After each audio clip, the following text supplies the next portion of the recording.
సరే అండి దేవి గారు, యాక్చువల్లీ దీనికి 14 డేస్ 15 డేస్లో చేశాను అని చెప్పి చాలా సింపుల్గా చెప్పాడండి. ఆ 13 డేస్ యాక్చువల్లీ నేను చెన్నైలో ఉండి తనతో పాటు తనని పొరపాటును కూడా వన్ డే కూడా నిద్రపోనీయకుండా చేయించి ప్రీమిక్స్కి ఫైనల్ మిక్స్కి బేసిక్ అసలు బయటికి రాడండి. తను మనకు వదిలేసిన తర్వాత అయిపోద్ది. తీసుకొచ్చి ప్రసాద్ ల్యాబ్లో పడేసి 52 అవర్స్ పాపం.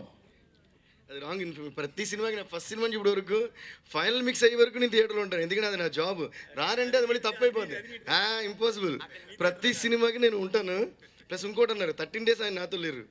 అంతా ఆర్ఆర్ చేసిన తర్వాత లాస్ట్ సెకండ్ హాఫ్ జరుగుతున్నప్పుడు 2 డేస్ 3 డేస్ వచ్చారు. అంటే సార్ రండి చూసుకోండి అన్న.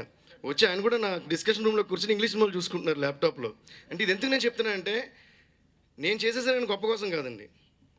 నాతో పాటు చాలామంది వర్క్ చేశారు. వాళ్ళ క్రెడిట్ వాళ్ళకి ఇవ్వాలి. అలాగే నా రీరికార్డింగ్ అంటే ప్రాణం. ఆయన సినిమా ఎక్స్ట్రాడనరీగా తీసారు, అందులో డౌటే లేదు. ఆ ఎక్స్ట్రాడనరీగా తీసిన దాని నుంచే నాకు రన్ అయిందని ఆల్రెడీ నేను చెప్పాను. సో అప్పుడు రీరికార్డింగ్ నేను చేశాను కాబట్టి రీరికార్డింగ్ నేనే చేశాను. Okay, so that is my attitude. ఆగండి 13 డేస్ నన్ను పడుకోనివ్వకుండా నాకెవరూ చెక్కింగ్ అక్కర్లేదండి. నేనే పడుకోను. ఓకే, నేను పడుకోనరా బాబు అని అందరూ అంటుంటారు తప్ప, బికాస్ వన్స్ జాబ్ నా చేతిలో పెట్టారంటే మీరే వద్దన్న కూడా నేను నిద్రపోను. నాకెవరు నిద్రపోవద్దు, కూర్చుని చేయండి అని ఇన్స్ట్రక్షన్స్ ఇవ్వనవసరం లేదు. ఇచ్చినా నేను విన్ను. Because I know what I'm doing. ఇది నేను తప్పుగా చెప్పట్లా. Because he came but he was there for 2 or 3 days. That was towards the finishing. First half చేసి నేను చూపించాను, సూపర్ అని ఆయన నన్ను కౌగులిచ్చుకున్నారు. మేము ఎలా అయితే ఆయన ఫస్ట్ హాఫ్ చూసి ఆయన కౌగులిచ్చుకున్నామో అలాగే నేను ఇచ్చిన ఆర్ఆర్ చూసి ఆయన నన్ను కౌగులిచ్చుకున్నారు. అలాగే సెకండ్ హాఫ్ చూసి అయితే నేను అసలు మామూలుగా తెలియదండి. సినిమా ఏంటి సార్ ఇలా తీస్తారు, నాకేం అర్థం కావట్లేదు. చాలా సంతోషంగా ఉంది. బాలయ్య గారి సినిమా ఫస్ట్ మీ కాంబినేషన్ చేయడం అన్న. అలాగే సెకండ్ హాఫ్ ఆర్ఆర్ చూసి ఆయన షాక్ అయ్యి నేను కౌలించుకున్నాను. అలాగే ఇంకో బిట్ సాంగ్ చేసాం. అదైతే ఫైనల్ మిక్స్ డిటిఎస్ వచ్చే వరకు ఆయన కూడా వినలా. అంటే అది ఆయన నా మీద పెట్టిన నమ్మకం. ఇప్పుడు నేను చెప్పేదంతా పాజిటివేనండి. ఓకే, అది మీరు గ్రహించాలి. అందులో నేను నెగిటివ్గా చెప్పట్లా. ఎందుకంటే ఎవరెవరు వాళ్ళు అర్థం చేసుకోవడం బట్టి ఉంటుంది. ఇది కూడా నేను ఎందుకు చెప్తున్నానంటే I don't mind working without sleep and without food for n number of days, n number of months, because that's how I grew up and that's what I'm living for. I'm living only for my music. నేను బయటికి వెళ్ళను, పార్టీలకు వెళ్ళను, ఎవరితో తిరగను. ఏం చేస్తాను లైఫ్లో? మ్యూజికే చేస్తాను. ఓకేనా? సో ఇది నేను ఇంత స్ట్రాంగ్ అయితే చెప్తున్నానంటే నాకు క్రెడిట్ ఇవ్వండి ఇవ్వకపోండి దీని గురించి నాకు సంబంధం లేదు. బట్ ఒకళ్ళు చెప్పి నేను నిద్రపోలేదనో లేదా మేము హింస పెట్టి చేయించుకుంటామనో, ఇంతకుముందు ఇలాగే ఒకసారి ఏదో ఆడియో మేము పిండుకున్నాం, మేము హింస పెట్టి చేయించుకున్నాం, వెంటనే మైక్ తీసి చెప్పేసి ఎవరో నేను పిండుకొని నేను ఆవునా, మీరు పితుక్కుని ఏమైనా పాలా? నేను ఇస్తే వస్తుంది ట్యూను, అది మీరు నచ్చిందా నచ్చకపోవచ్చు, అది వేరే విషయం. మీరు బాగుంది అని చెప్పడం నా మీద మీరు పెట్టే రెస్పెక్ట్, బాగోలేదని చెప్తే నేను మీ మీద రెస్పెక్ట్ పెట్టి ఇంకోటి చేస్తాను. అలాగే ఓం శర్వాణి రుద్రాణి పాట ఒక ట్యూన్ ఇచ్చా.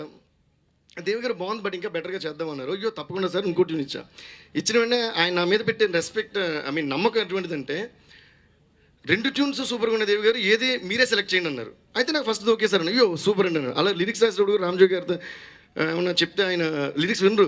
దేవి గారు మీదే ఫైనల్ డెసిషన్, మీరు ఏం చెప్తే అది నాకు నచ్చుద్ది, మీరు డిసైడ్ చేయండి. అప్పుడు రామ్జోగి గారు చెప్పాను సార్ మన మీద ఇంత నమ్మకం పెట్టారు సార్ డైరెక్టర్ గారు, మనం కొంచెం ఒడి దగ్గర పెట్టి పని చేయాలని జోకులు కూడా వేసుకున్నాను ఆయనతో. సో ఇదంతా ఎందుకు చెప్తున్నానంటే ఇట్స్ ఒకరికొకరు ఇచ్చుకునే నమ్మకం. ఇక్కడ ఆయన చేసినంత నాకు సూపర్గా నచ్చింది. ఈ సినిమా అంతా ఓకే. నాకు ఒకటి ఏంటంటే నాకు నిద్రపోవద్దు, మీరు కష్టపడి పని చేయండి, సినిమాని నెగ్లెక్ట్ చేయొద్దు అనే స్థితికి నేను దిగజారలేదు, ఎప్పుడు దిగజారను.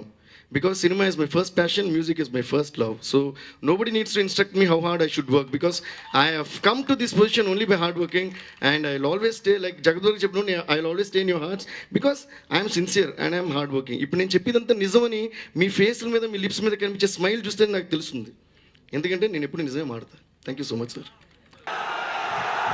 తమ్ముడు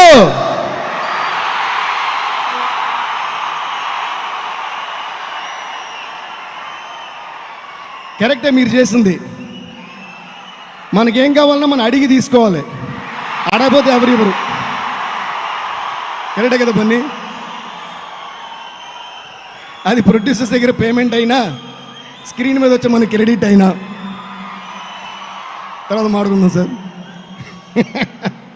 తమ్ముడు ఐ లవ్ యూ. మ్యాటర్ ఏంటంటే మనం ఎంత ఎత్తుకి ఎదిగినా మీ అందరూ తోడు ఉంటే మళ్ళీ షేక్ చేసి ఎవడు ఉండడు. So love you.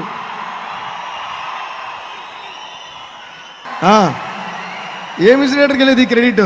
అందమైన తారలందరూ ఫస్ట్ టైం చేసే స్పెషల్ సాంగ్ డిఎస్పి మ్యూజిక్ అంటే ఇంకా అందుకే తమ్ముడు ఇందాక నన్ను మనకు చెందాల్సిన మనం అడిగి తీసుకోవాలి, లేదా చాలామంది ఇవ్వట్లా ఈ మధ్య. ఓకేనా? అంటే అది సమంత కానివ్వండి, అంటావా మమ్మ అని, కాజల్ గారు కానివ్వండి, నేను పక్కా లోకల్, పూజా హెగ్డే కానివ్వండి, జిల్ జిల్ జిల్ జిల్ జిగేలు రాణి, అలా చాలామంది. అలాగే ఇప్పుడు శ్రీలీల గారు కూడా కిస్ కిస్ కిస్ కిసిక్క కిస్సా కిస్సా కిస్ కిసిక్క అంటూ ఒక ఝలక్ చూపించారు మన పాటలో. థ్యాంక్ యూ శ్రీలీల గారు. సార్, రవి సార్, మళ్ళీ నేనేదో స్టేజ్ ఎక్కి ఎక్కువసేపు మాట్లాడినా అన్నొద్దు. మీరేమో నేను మా టైంకి పాట ఇవ్వలేదు, టైంకి బ్యాక్గ్రౌండ్ స్కోర్ ఇవ్వలేదు, టైంకి ప్రోగ్రామ్ రాలేదు, ప్రతిదీ నాకు నా మీద మీకు చాలా ప్రేమ ఉంది నా మీద. కానీ ప్రేమ ఉన్నప్పుడు ఏంటంటే కంప్లైంట్స్ కూడా ఉంటాయి.